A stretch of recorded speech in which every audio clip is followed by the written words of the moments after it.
Je vais tenter de remonter cette GT3 RS en 24 heures.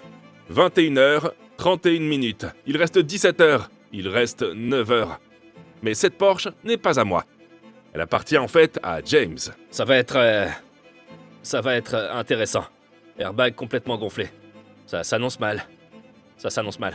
Ou plus connu sous le nom de Monsieur JWW. Certains d'entre vous savent peut-être qu'il tente de faire un tour de la Nordschleife en moins de 7 minutes. Et pendant qu'il s'entraîne pour ça, il a eu un petit accident. Making an emergency call. J'ai vu là une occasion rêvée, non seulement d'aider un ami, mais aussi de tester mes capacités. Et on accueille notre tout premier client, Monsieur JWW. Et regardez, il vient d'amener sa voiture tout droit du circuit. Il a eu un petit accrochage avec le mur. Et on s'est même porté volontaire pour la réparer. Parce qu'on connaît ces voitures sur le bout des doigts maintenant. Et rien qu'à partir des photos, on a estimé 24 heures de main-d'œuvre et de pièces. Il est en route pour réaliser un temps au tour sur le Nürburgring en moins de 7 minutes, c'est ça? Le but, c'est de faire un tour complet en moins de 7 minutes. Un tour complet en moins de 7 minutes. On n'en est même Ça s'est pas passé arrivé comment à la zone de chronométrage. Pour l'instant, aucun de nous n'a encore vu les dégâts sur la voiture. On a juste vu des photos. Et j'espère qu'on ne va pas trouver d'autres dégâts cachés, ce qui nous empêcherait de reconstruire cette voiture. J'aimerais vraiment pouvoir terminer ça pour James dans les 24 heures. Ça va coûter cher, James. Comment va la porte? Je suis en train de tailler cette roue en magnésium. Il a dit qu'il a percuté le mur de pneus à environ 110 km/h. Et je suppose que maintenant, on va voir quel genre de dégâts ça a causé. Tous les airbags se sont déclenchés. Un airbag là-bas, airbag ici, un airbag là, et à cause de ça, je suppose qu'elle démarre pas. Non, ça démarre pas. Non. Et le tableau de bord est complètement grillé. Du coup, va falloir recoudre. Ouais. Tableau de bord en alcantara et cuir. Ouais. On peut arranger ça. Tout est fichu. Le déclenchement de l'airbag a fait exploser, a fissuré le pare-brise. Ouais. On On dirait qu'il a eu beaucoup de chance avec cette porte. Parce que c'était du genre... Combien coûtent les portes, Liam? 20 000 ou 25 000 livres par porte. C'est la première fois qu'ils font une porte en carbone sur une voiture. Et ouais, donc si tu les heurtes et que tu les abîmes, ça va te coûter très cher. C'est pas du tout bon marché. Tu sais, si elle avait eu le kit Montey dessus, il aurait été plus stable et il aurait pas fait de dérapage. Il aurait pas eu d'accident. T'es un vendeur de chez Montey? D'accord. Donc rien qu'en regardant l'extérieur de la voiture, on voit que tous les airbags se sont déclenchés et que le côté conducteur est très endommagé. Mais si on veut réparer ça en 24 heures, il faut qu'on amène la voiture à l'intérieur pour voir s'il y a d'autres dégâts. Tu penses que c'est faisable en 24 heures? En 24 heures?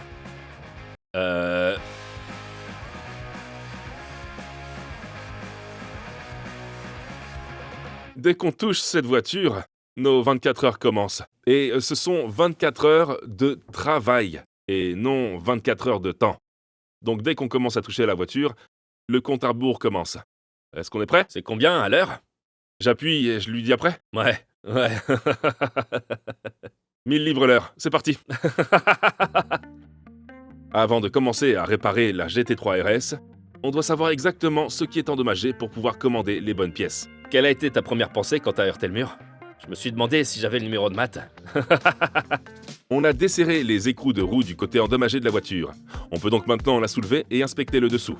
De tous ces dégâts, c'est à ce moment-là que j'ai pensé ces 10 derniers jours. C'est ce moment.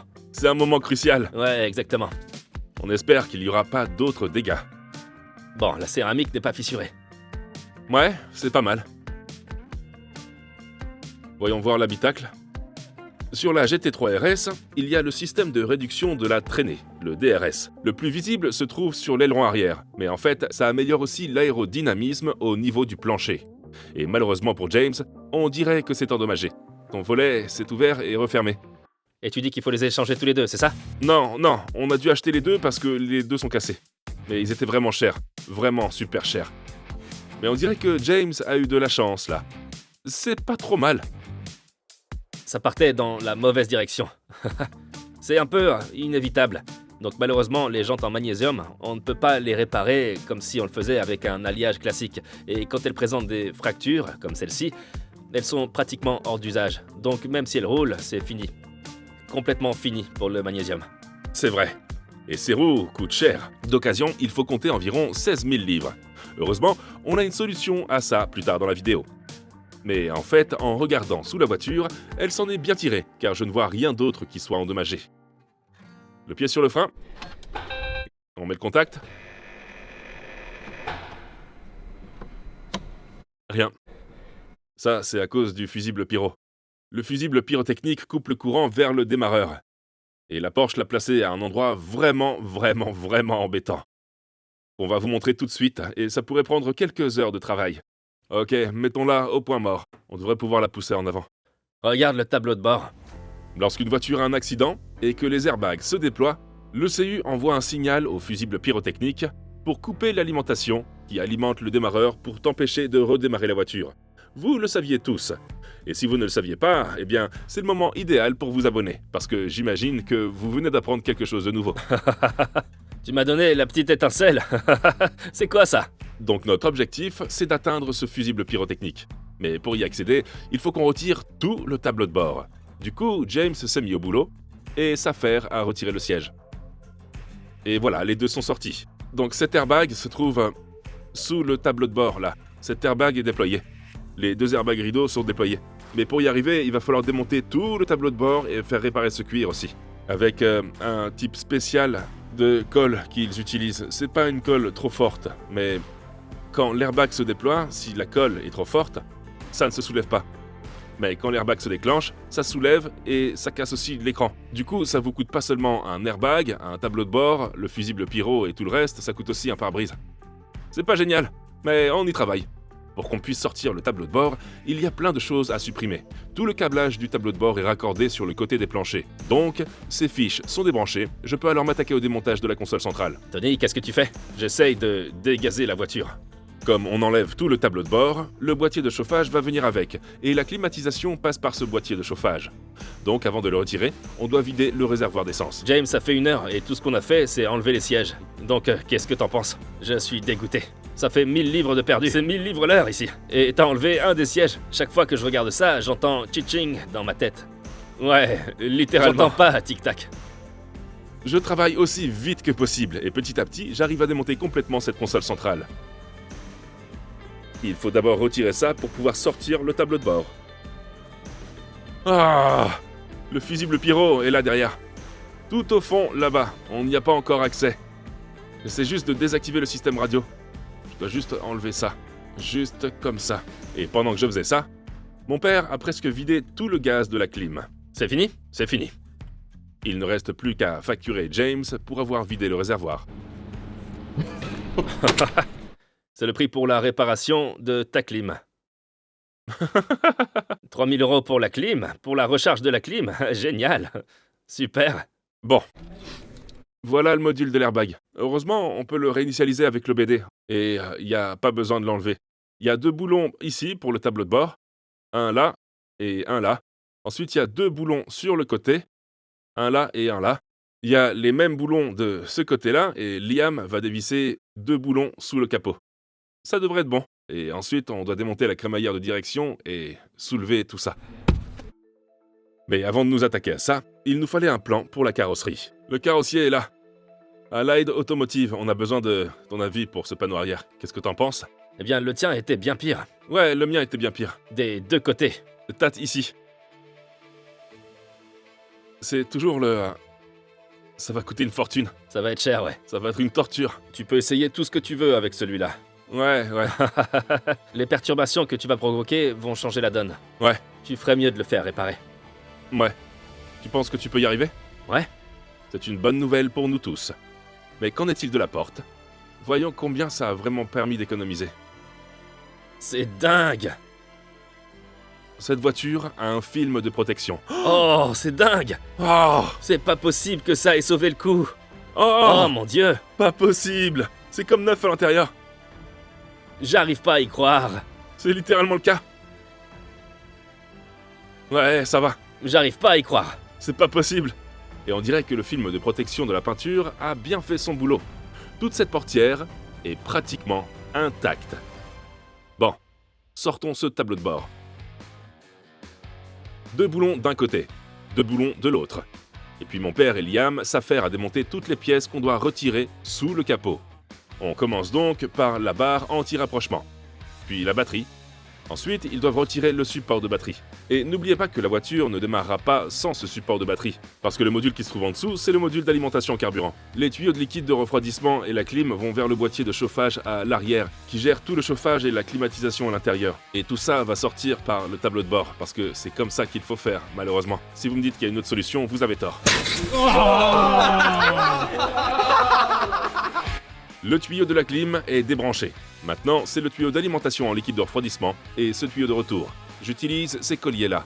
Comme ça, on ne perd pas des tonnes de liquide de refroidissement du circuit de refroidissement. Ensuite, quand on débranche ces conduites de liquide de refroidissement, on devrait ne voir qu'un petit filet s'écouler du boîtier de chauffage, ce qui devrait nous éviter d'avoir à purger le système plus tard. Super! Les 2 sont éteints.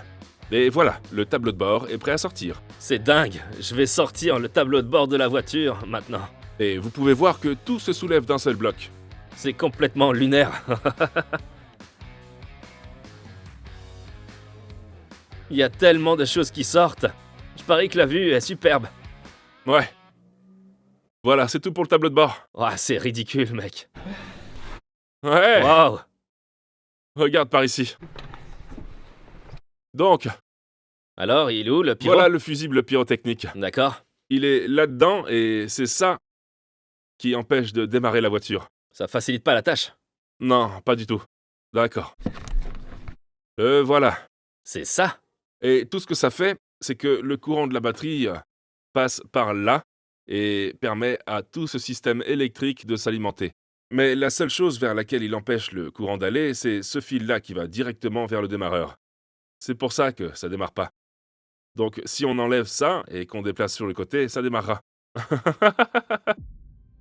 Je ne comprends pas pourquoi Porsche a placé ce fusible pyrotechnique à cet endroit. Comme quand tous les airbags se déploient, ça ajoute pas mal de main-d'œuvre au coût de la remise en état de la voiture. Et en plus du déclenchement des airbags, les ceintures de sécurité se verrouillent aussi. C'est un autre élément qu'il faut retirer. D'accord, prochaine étape. On a les ceintures. Où sont les ceintures de sécurité? Les ceintures de sécurité sont là. Elles sont complètement bloquées. Donc il va falloir les faire réinitialiser, car en cas d'accident, elles se verrouillent pour vous retenir dans votre siège. Et pour les sortir, il faut enlever la cage de sécurité. Comme ça, on peut retirer tous ces panneaux, et tant qu'on y est, autant retirer ces airbags rideaux aussi, qui se déploient et se placent derrière la garniture de porte arrière. Bon, on va commencer à tout enlever. On commence par la cage de sécurité. La cage est retirée. Je peux maintenant commencer à retirer toutes les garnitures et les panneaux de porte arrière pour accéder aux ceintures de sécurité. Les ceintures de sécurité sont retirées. On va voir maintenant la dame des ceintures de sécurité. La dame des ceintures de sécurité. 24 heures, s'il te plaît. Les ceintures de sécurité vont être envoyées à l'équipe chargée des airbags pour qu'on réinitialise les explosifs. Maintenant, on doit baisser la garniture de toit pour pouvoir accéder aux airbags rideaux et les retirer. Il y a 3 écrous de 10 mm à l'arrière qui fixent le boîtier de l'explosif au châssis de la voiture, et le reste de l'airbag est maintenu par des clips le long du montant A. J'enlève un côté et mon père enlève l'autre.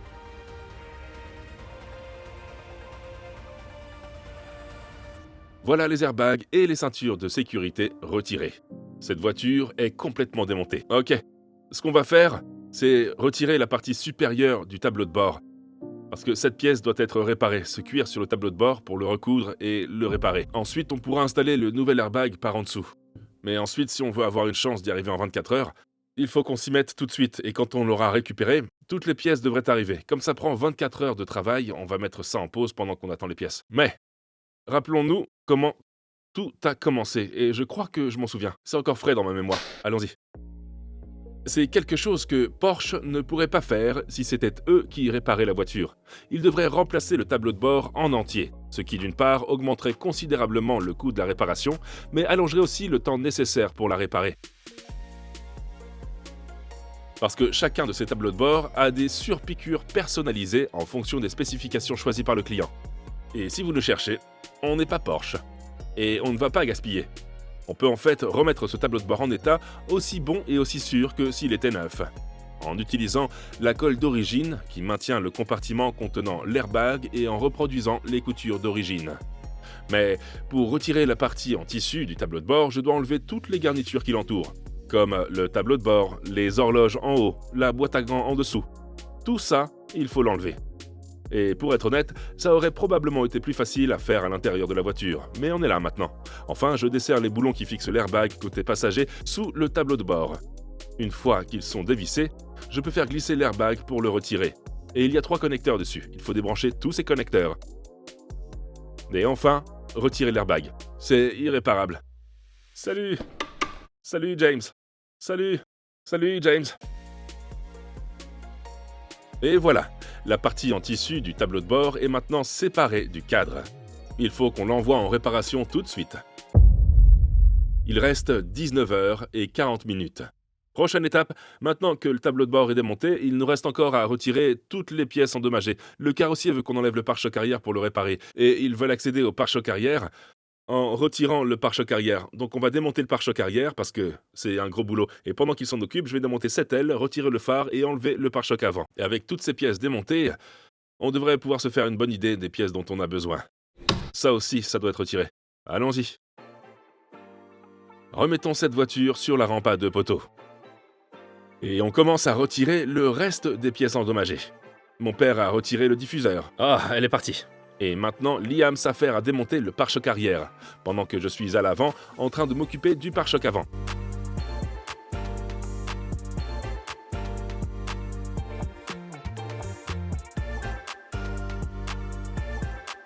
Tout ce qui est endommagé est démonté de la voiture et noté pour qu'on puisse commander une pièce de rechange. James veut que sa voiture soit aussi d'origine que possible, donc toutes les pièces qu'on va commander viendront de Porsche. Ça va être intéressant de voir la facture de réparation à la fin. D'accord. Dans environ une demi-heure, Mathieu. Tiens, regarde, il est sorti. Il est tombé, tu transpires littéralement. Je sais, ça fait une demi-heure pour ça. C'est de la folie. La dernière pièce va sortir. Regarde ça. La voilà. Prêt pour le carrossier, non? Tant que les boulons se détachent. Le panneau arrière est maintenant démonté, ce qui va beaucoup aider le carrossier, quand ils vont essayer de repousser et de tirer ses bosses pour les faire sortir du panneau. Quant à moi, je desserre les boulons qui maintiennent le pare-choc avant en place, et je vais voir ce qui est récupérable et ce qui ne l'est pas. Ça, je l'enlève, les feux aussi, et le pare-choc également. C'est fait. On a démonté ces GT3 RS plein de fois. Donc on sait exactement comment démonter ce pare-choc. Et on est plutôt dans les temps. J'en suis au dernier boulon pour démonter l'aile qui se trouve juste derrière la porte avant. Et une fois que c'est enlevé, on peut débrancher quelques fils. Et voilà, la plupart des pièces endommagées sont retirées. Ça fait 6 heures. Et on a tout démonté. Absolument tout. Ce qui doit être démonté l'est et a été retiré. Toutes les pièces endommagées ont été retirées, à l'exception du rétroviseur. C'est pas mal. Bon, cette voiture va maintenant aller au carrossier parce que c'est là-bas qu'il y a le plus de travail à faire. Donc en attendant que le tableau de bord soit réparé et tout ça, on pourrait aussi bien remplacer ce fusible pyrotechnique pour pouvoir remettre le tableau de bord en place. C'est la seule raison pour laquelle il a fallu démonter tout le tableau de bord. Sinon, on aurait pu simplement retirer ce revêtement sans avoir à le démonter. Mais il a fallu le faire.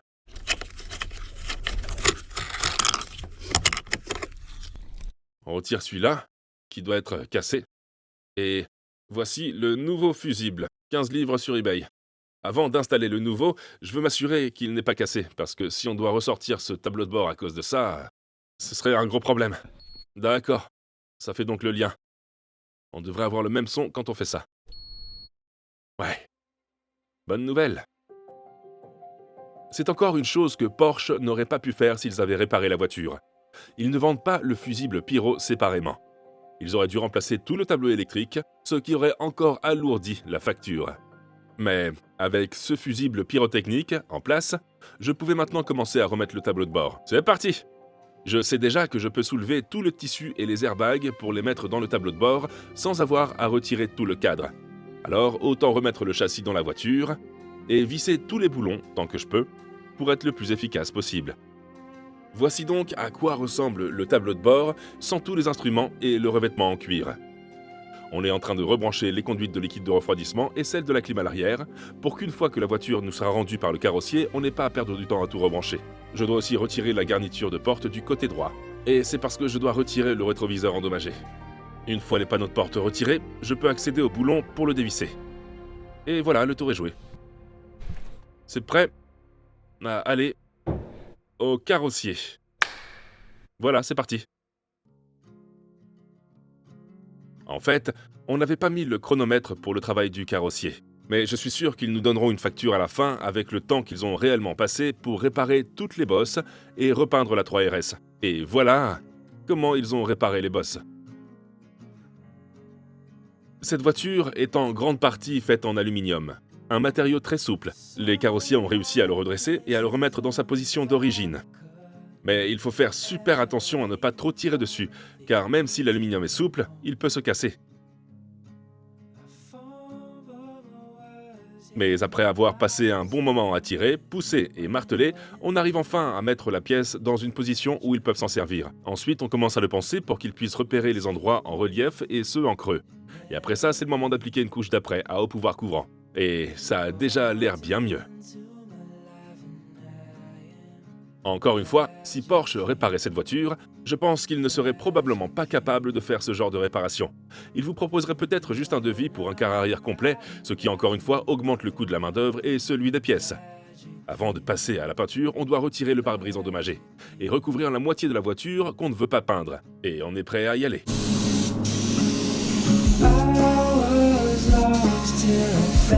On pose la première couche d'orange. C'est ce que Porsche appelle une peinture sur échantillon, pour laquelle je crois qu'il faut payer un supplément. Heureusement, l'atelier de carrosserie peut reproduire exactement cette couleur, et pour que tout soit bien net et harmonieux, il peigne le quart de carrosserie et l'harmonise avec la portière.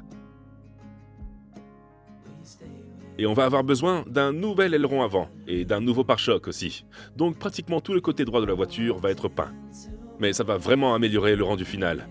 On est juste en train de passer la couche de vernis. Et le carrossier a fini son travail. Et c'est à nous de jouer. Hé, la voilà! On ne va pas redémarrer le chronomètre avant de commencer à travailler sur la voiture. Et je ne pense pas que ça compte comme de la triche. C'est pas du travail. Oh, ouais, elle a l'air toute neuve, sans l'odeur de la peinture. Oh ouais, la peinture est toute fraîche, on la sent. Oh, regarde la pièce. Quel boulot, les gars! Ok, c'est l'heure de la préparation. Tout ce qui est endommagé a été retiré de la voiture. Il est temps de la remettre en état. Il ne reste plus que 17 heures. Le compte à rebours ne tourne pas car on ne travaille pas encore sur la voiture. Mais je vais m'y mettre. Le tableau de bord a été réparé par Autotrim. Tout ça a été réparé, recouvert de cuir et recollé. Avec de la colle spéciale dont vous avez besoin pour que l'airbag puisse se déployer à nouveau et que tout soit en sécurité. C'est une mesure de sécurité en plus.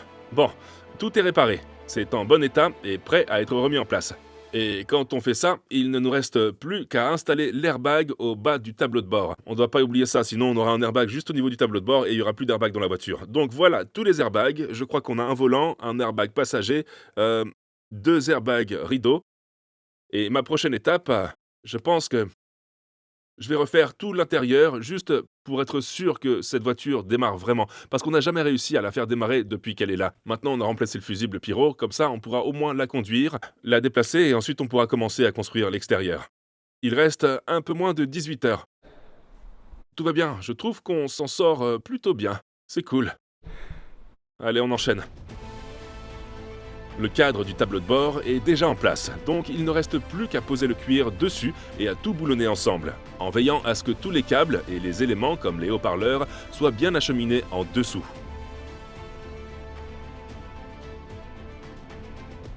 Et voilà! Un nouvel explosif. La prochaine étape, c'est l'airbag côté passager. C'est pour ça qu'on a dû faire réparer le tableau de bord. Ça se visse par en dessous.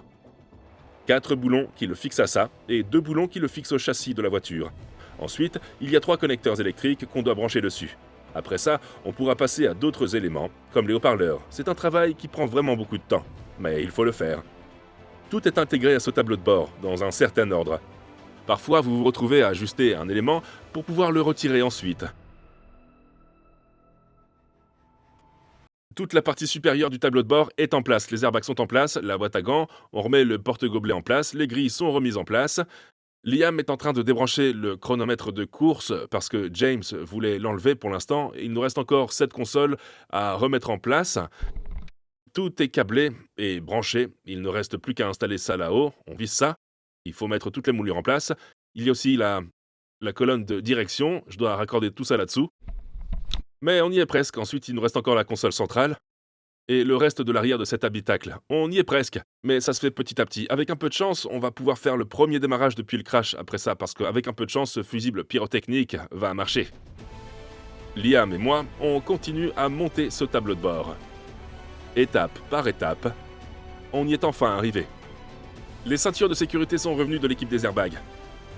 Donc, on commence l'installation. Les explosifs des ceintures de sécurité ont été réinitialisés et maintenant, on peut les remettre en place dans la voiture. C'est parfait car ce sont les courroies d'origine. Donc, on dirait que rien n'a changé. Passons maintenant aux airbags rideaux. On les visse directement sur le châssis de la voiture et on les fixe le long des montants A. On branche la prise électrique, on serre bien le tout. Et voilà, c'est fini. On aurait dû penser à cette logique. Comme il va retourner sur un circuit et l'utiliser comme voiture de course, on devrait simplement pas mettre d'airbag.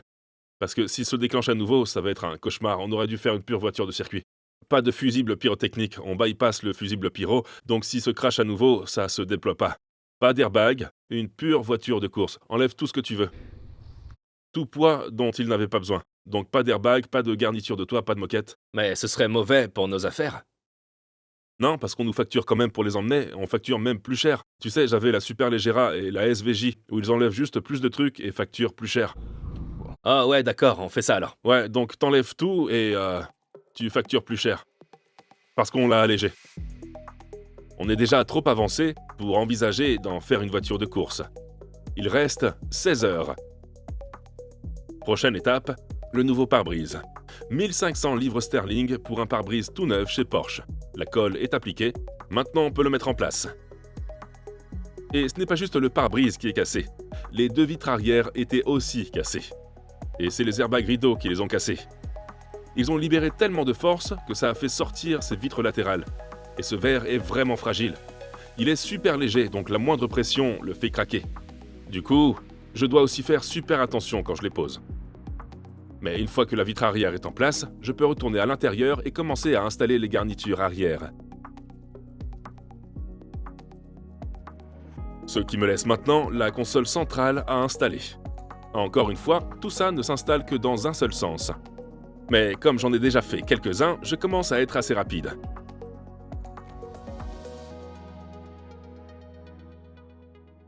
Voilà, la console centrale en place, le tableau de bord. Il nous manque l'airbag pour l'instant, il faut qu'on l'installe. Il me reste encore tout ce revêtement de toit à poser, la cage de sécurité, le siège. Mais on y travaille, j'ai l'impression que ça avance très très lentement quand je suis tout seul. Mais j'ai l'impression de faire des progrès, ce qui est une bonne chose. On en est à combien de temps ? Il reste 15 heures et 10 minutes. C'est raisonnable, c'est raisonnable. On va mettre le reste de l'intérieur en place. On peut poser la moquette arrière, et vous remarquerez que la lunette arrière a aussi été retirée pour peindre la voiture. Donc c'est encore un élément qu'il va falloir remettre en place. Ensuite, on pourra installer toutes les garnitures de ceinture de sécurité. La plupart de ces pièces sont fixées par des clips. Et puis, il y a les encadrements des fenêtres. Et une fois les garnitures de fenêtres en place, on peut remettre le joint de porte avant de passer au volant. Je dois démonter le volant. J'ai pris une photo avec mon téléphone pour être sûr de le remettre exactement au même endroit. Et je dois l'enlever pour réparer quelques boulons. Voilà les boulons qui manquent. Pasme et Porsche. Je crois que j'ai jamais compris à quoi servait ce bouton. Mais il est censé aller là-dedans et l'airbag l'a carrément fait sauter. Donc ça va leur aller, l'autre est complètement cassé. Donc on peut les installer. Ensuite, il faut commander ce câblage pour l'airbag et on pourra tout remonter. Mais la voiture devrait démarrer sans cet airbag. On aura juste un voyant d'airbag. Et si le fusible pyro se déclenche, alors on est vraiment idiot. Ce bouton PTV signifie en fait Porsche Torque Vectoring. Et ce bouton vous permet justement de régler le fonctionnement du différentiel et le contrôle de stabilité. Mais je ne peux pas dire que je l'ai beaucoup utilisé. Le volant. Les roues sont alignées. On sait qu'il est en ligne droite. Maintenant, il suffit de passer par en dessous et de relier la colonne de direction à cette crémaillère. Ouais, j'y suis, ok, bien, bien. Une fois que tout sera bien serré, Liam va remettre le support de batterie avec le module de carburant. Ok, on remet la batterie. La batterie est en place, ainsi que cette petite plateforme pour la boîte à outils. Tu crois que James va payer la facture? J'espère bien. S'il paye pas, on lui enlève. Ouais, s'il peut pas payer, on lui enlèvera. On est à peu près à 10 heures de travail là-dessus. Ça fait quoi, genre 30 000? Environ 30 000, ouais. Ça commence à lui coûter cher. Maintenant, on peut remettre la barre anti-rapprochement, ce qui est un bon indicateur pour savoir si votre châssis a bougé ou s'est déformé, car cette barre présentera probablement un gros pli si c'est le cas. Mais tout va bien ici. Je me demande si ça marche. De toute façon, ça n'a pas d'importance, parce qu'on ne sait pas si ça va marcher ou pas, parce qu'on ne sait pas ce qu'ils font, donc...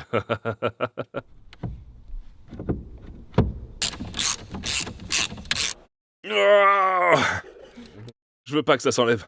Est-ce que ça va démarrer? Prêt? C'est parti.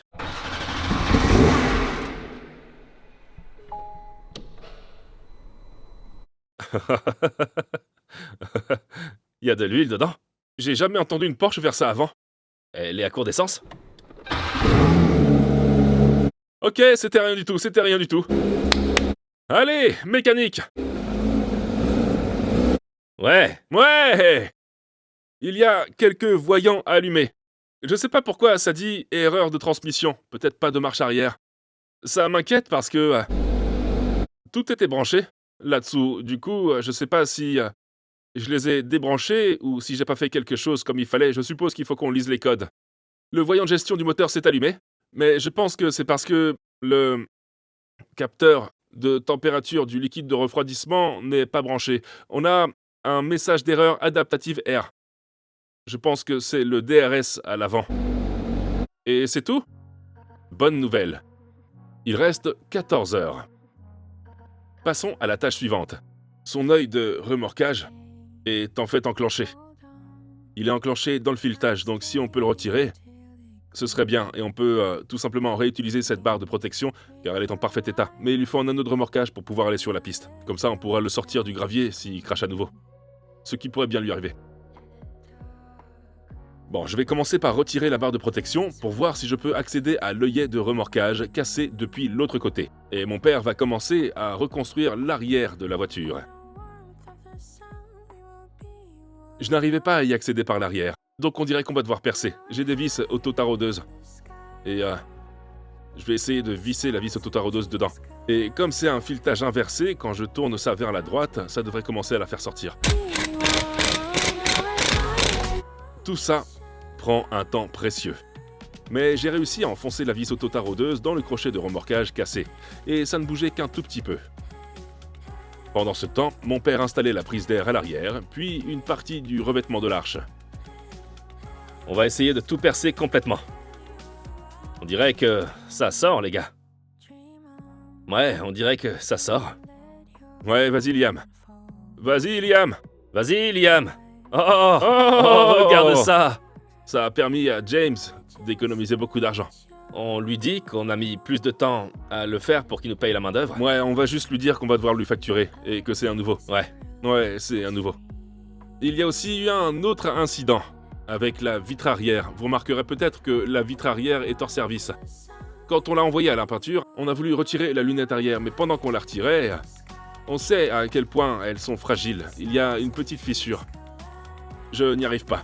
Donc on va devoir commander une nouvelle lunette arrière. Mais heureusement, notre coût de main-d'œuvre est tellement élevé, donc tout est couvert. On plaisante, James. Mais la liste des pièces s'allonge. La prochaine pièce que je dois retirer, c'est ce carénage avant. parce qu'il est cassé et qu'il faut le remplacer aussi. C'est parti, voilà la nouvelle partie du soubassement qui est en fait essentielle parce qu'elle fait partie de l'ensemble de l'aérodynamique et de tout ce qui tient en place. Je viens de me rendre compte qu'il n'est pas fourni avec ça. Ils nous ont arnaqués. Bon, je dois d'abord transférer tout ça. Une fois ces clips transférés, je peux installer le soubassement avant. Et je dois aussi retirer cette partie cassée du système DRS au niveau du plancher et commencer à installer la nouvelle à sa place. Pendant que les jeunes s'occupent de l'avant, c'est aux vieux de s'occuper de l'arrière. La première chose à faire, c'est de monter le pare-choc puis de l'installer. Cette voiture, c'est comme un énorme Lego. Des tas de pièces différentes assemblées pour former une seule GT3 RS. Il y en a évidemment un de ce côté-là, mais on attend la livraison. Vous pourrez le voir plus tard dans la vidéo. C'est génial! Pendant ce temps, je finissais d'installer ce DRS avant. Voilà, c'est le DRS. Et comme il y a beaucoup d'air qui passe par là, c'est justement le but, faire passer le plus d'air possible. Ça crée un vide. Ce vide aspire tout vers le bas. Du coup, il a besoin de plus de soutien. C'est pour ça qu'ils ont ces attaches. Maintenant, l'attache devrait tenir là. Mais c'est un peu trop court. Mais on devrait... Ça a l'air bien, non? Où est le boulon pour ça? À l'arrière de la voiture, mon père était prêt à installer le pare-choc arrière. Regardez ça, j'ai même pas eu besoin de vis. Et maintenant, je peux mettre le boulon pour les attaches qui maintiennent le DRS avant, pendant que Liam cherche à démonter tout ce qui était encore utilisable de l'ancien système DRS. Ce qui n'était pas grand-chose. Vous pouvez voir qu'on installe le moteur qui permet d'ouvrir et de le fermer ici. Et ensuite, il y a un capteur de position qu'on installe. Et ça indique à la voiture dans quelle position se trouve l'aileron DRS. Et ils doivent communiquer entre eux. Mon père est en train de finir de serrer les derniers boulons du pare-choc arrière, et j'ai encore quelques déflecteurs à installer, qui dirigent l'air vers le DRS et vers le système de radiateur avant. Et tout est en ordre à l'avant maintenant. Bon, on a appris ça grâce aux passionnés de Porsche qui sont venus installer le kit Montey sur la Porsche. Vous voyez ces attaches-là? Regardez, là elles sont lâches. Elles sont lâches comme ça. Donc si vous les poussez vers le bas, ça glisse et ça se resserre. Si vous les poussez vers le haut, ça glisse vers le haut. Vous voyez? Juste comme ça.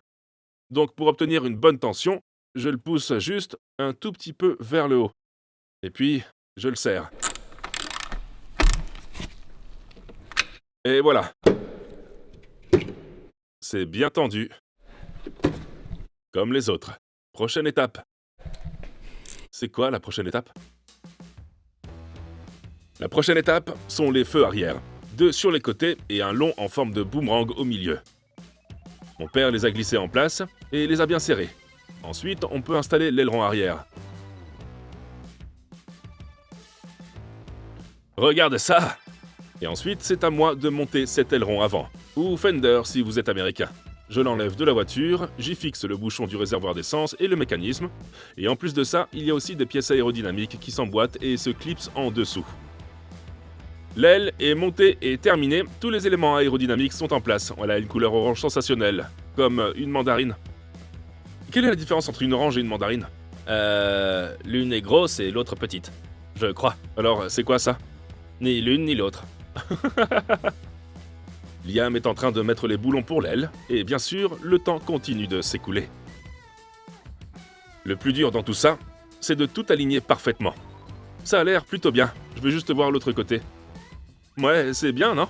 Une fois que je suis satisfait de l'alignement entre le battant et la porte, je peux la placer dans la partie inférieure du battant. Et l'alignement entre l'aile et le capot, je m'en occuperai plus tard. Ouais, ma prochaine étape va être de démonter le pare-choc avant. Liam, est-ce que tu veux participer à cette prochaine mission? Je vais y participer. Allez, Liam, tu dois y mettre de l'enthousiasme. Allez, vas-y. Je vais démonter ce côté avec toi, Tony. Mon père et Liam ont donc commencé à démonter l'ancien pare-choc et à en retirer toutes les pièces endommagées. Voyons si ça marche. Wow! Qu'est-ce que t'en penses? C'est plutôt bien. Oh mon Dieu! Et j'ai eu pas mal de chance avec l'alignement du capot. Ouais! Oh, Liam, tes vis sont là-dedans.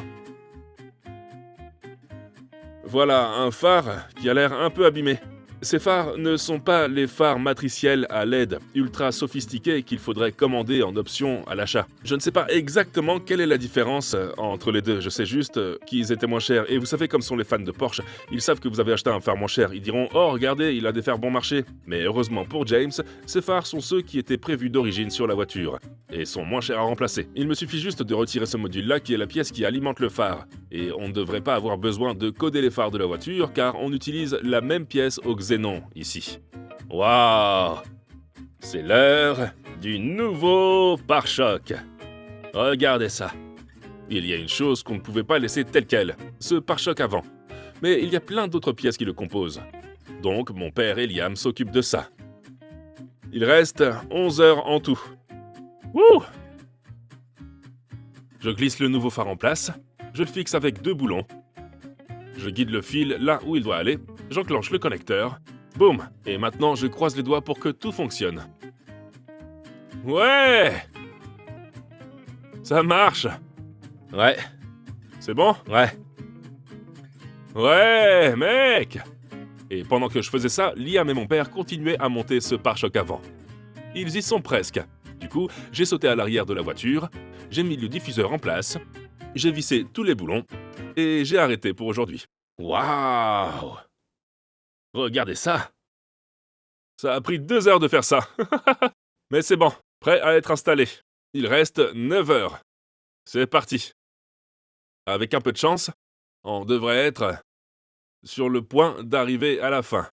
Maintenant, on espère que James changera un peu d'avis sur les voitures accidentées après ça parce qu'il va la conduire et trouver qu'elle roule exactement comme avant l'accident.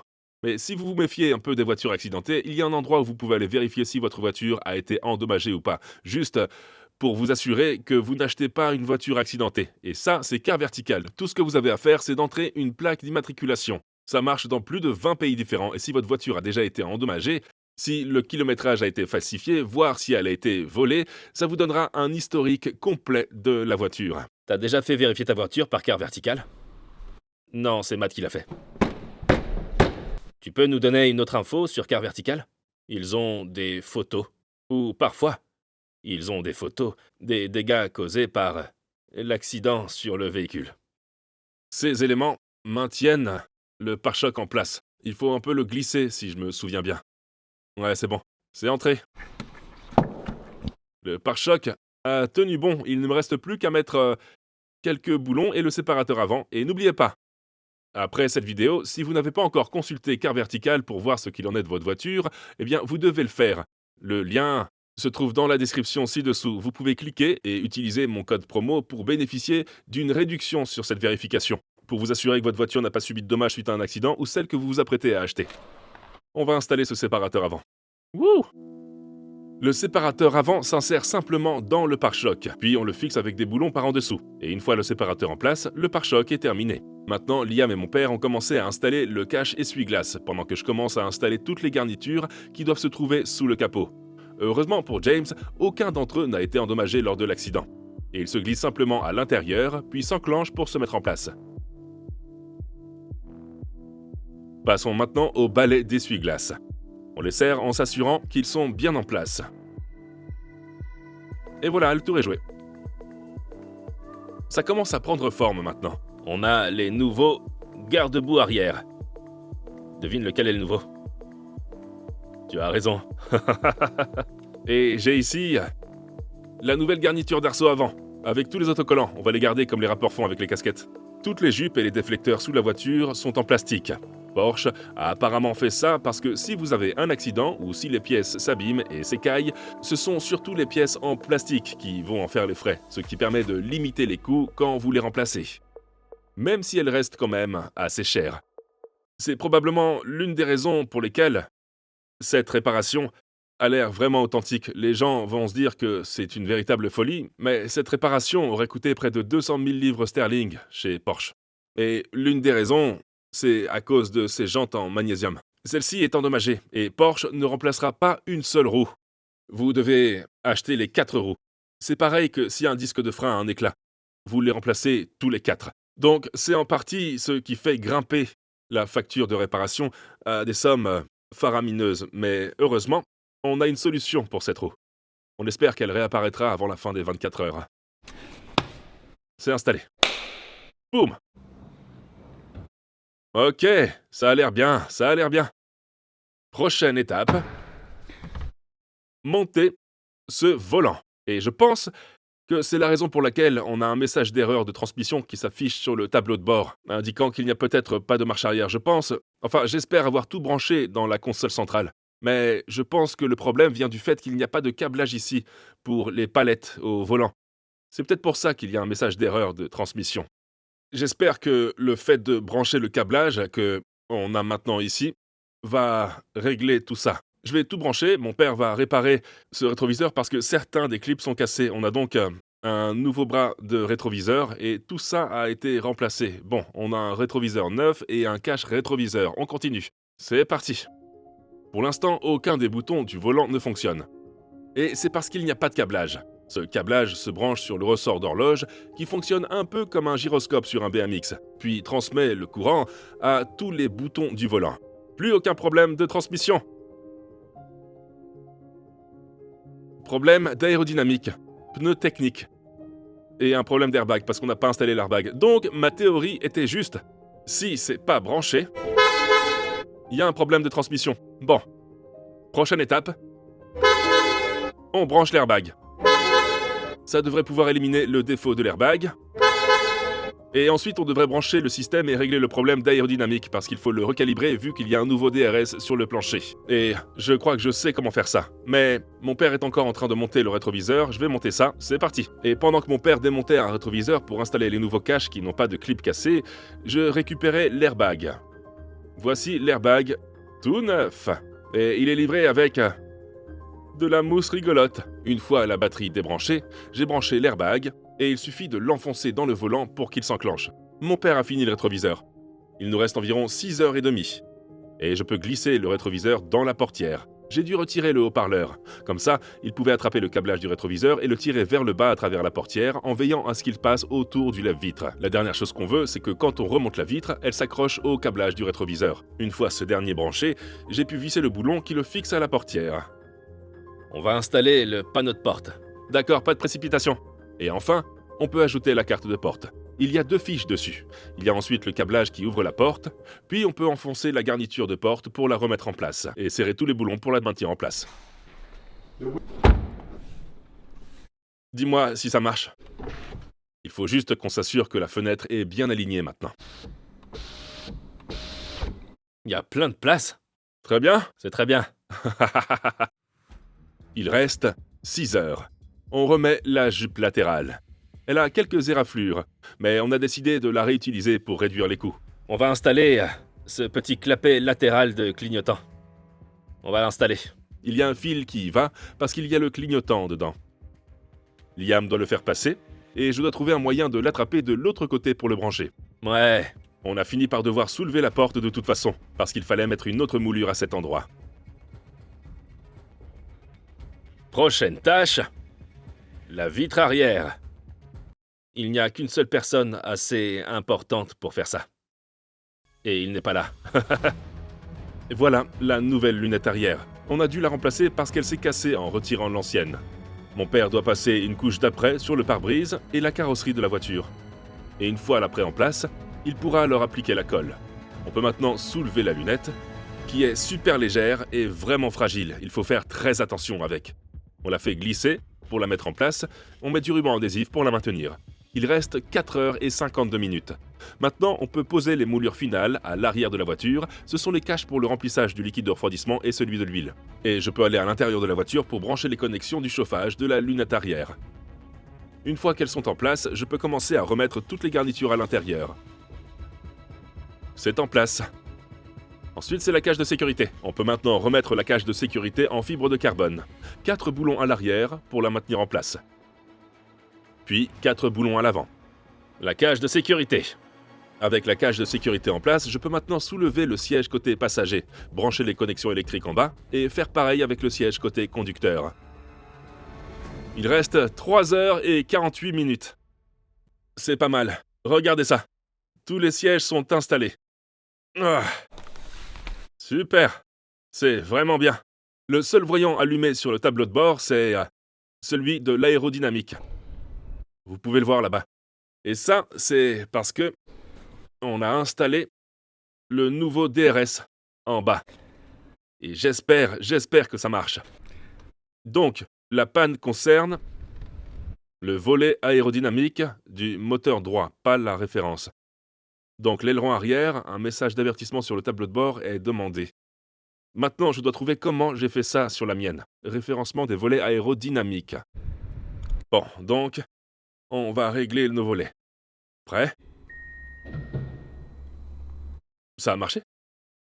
Wow! Les volets fonctionnent. La routine a réussi. Attends, appuie et je vais aller voir. Vas-y. Prêt? Ouais. Ouais, ça bouge. Je ferme. Il y a un voyant allumé sur le tableau de bord. Carburant. Pneus. Rien d'autre, chérie. Allez, on va vérifier.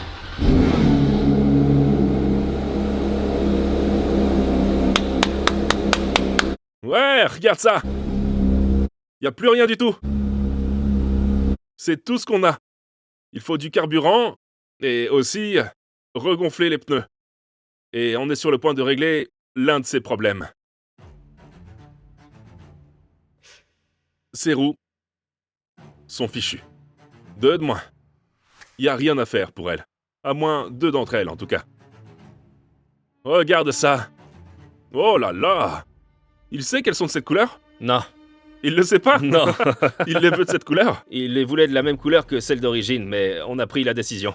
Elles ont l'air géniales. Ouais. Elles ont l'air bien. Ouais, elles ont l'air bien. C'est dingue. Elles sont dingues. Bon, elles viennent de Willmania. Et c'est une collaboration entre Vossen et Champion Porsche, c'est ça? Oui, des gens de Vossen et Champions RS74. Champion Porsche, ce sont nos gars à Miami. On y est allé, elles ont l'air vraiment bien. Je ne sais pas si James les aimera. On pourra toujours les échanger. Willmania a tenu ses promesses. Regardez comme elles sont larges. C'est du matériel d'origine?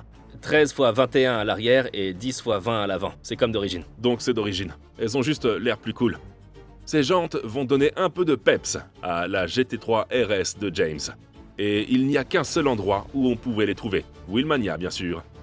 On n'a plus qu'à espérer, premièrement, que ça ait l'air bien, et deuxièmement, que James les aime. Et voilà, elles ont l'air absolument géniales. On ne va pas vous montrer la voiture tout de suite, on a presque fini.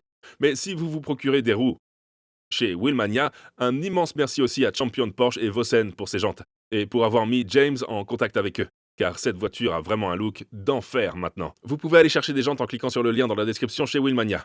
C'est génial. Il nous reste quelques petites retouches à faire avant que James n'arrive. Et il reste 2h58. Il reste quelques finitions à faire, c'est-à-dire le nettoyage, il reste un miroir à poser. Et ensuite, James viendra voir la voiture en entier. Allons-y. James est là. Après nos 24 heures de travail. Je suis nerveux, mec. T'es prête à la voir? Ouais, je suis nerveux. Non, c'est moi qui suis nerveux. Je suis nerveux à l'idée que tu la vois parce que, ouais, ça s'est bien passé en fait. J'ai surtout hâte de te montrer les roues. Ouais, J'ai d'accord. vraiment hâte de te montrer les roues parce que je les ai vues et je me suis dit, est-ce que James est au courant? Et je sais pas si tu les connais, mais elles ont l'air vraiment, vraiment bien. Elles ont l'air bien. Ouais, elles ont l'air vraiment super bien. Je me suis dit, je sais pas si ça va marcher. Non, ça a l'air vraiment, vraiment bien. Disons-le comme ça, c'était pas prévu comme ça. Non. Ça va être intéressant de voir à quoi ça ressemble. Bon, on est prêt? Liam, on va y arriver. On va y arriver. C'est parti. Allez. Oh, pas possible. Elle est comme neuve. C'est quoi ce truc? Oh, les roues sont d'enfer. Oh, j'en crois pas mes yeux.